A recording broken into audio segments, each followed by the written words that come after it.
അപ്പോൾ right from നമുക്ക് ബ്ലൗസിൽ നിന്ന് തുടങ്ങാം. കാരണം ബ്ലൗസാണ് ഏറ്റവും മുകളിലിരിക്കുന്നത്. അതോ സാരി വേണോ? വേണ്ട, ബ്ലൗസ് തുടങ്ങാം.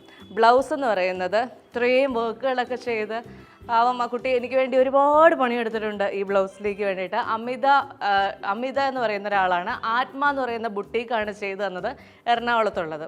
അപ്പോൾ ഇതാണ് ബ്ലൗസ്. ഞാൻ ഇട്ടു, പെർഫെക്റ്റ് ആണ്, അടിപൊളിയായിട്ടല്ലേ. ഇതാണ് ആദ്യത്തെ സാധനം. രണ്ടാമത്തെന്ന് പറയുന്നത് എൻ്റെ സാരിയാണ്.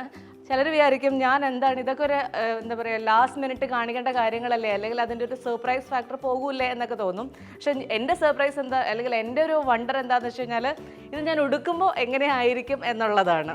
ഇത് എം ലോഫ്റ്റിൽ നിന്നാണ്. എം ലോഫ്റ്റിൻ്റെ കാര്യം പ്രത്യേകം പറയണം കേട്ടോ. കാരണം ജോയലിൻ്റെ വൈഫും 101% സപ്പോർട്ട് ചെയ്ത് എന്ത് വേണമെന്ന് പറഞ്ഞാലും നമ്മുടെ എന്ത് ഇഷ്ടങ്ങളും ഒരു 150 സാരിയെങ്കിലും അവർ കാണിച്ചു തന്നു. അതിൽ നിന്ന് ഞാൻ എടുത്ത സാരി. അപ്പം നിങ്ങൾ വിചാരിക്കുന്നുണ്ടാവും എന്നിട്ട് ഈ കളറാണോ എടുത്തതെന്ന്. കാരണം ഞാൻ കുറച്ച് ട്രഡീഷണൽ പിടിക്കുന്ന ആളാണ്.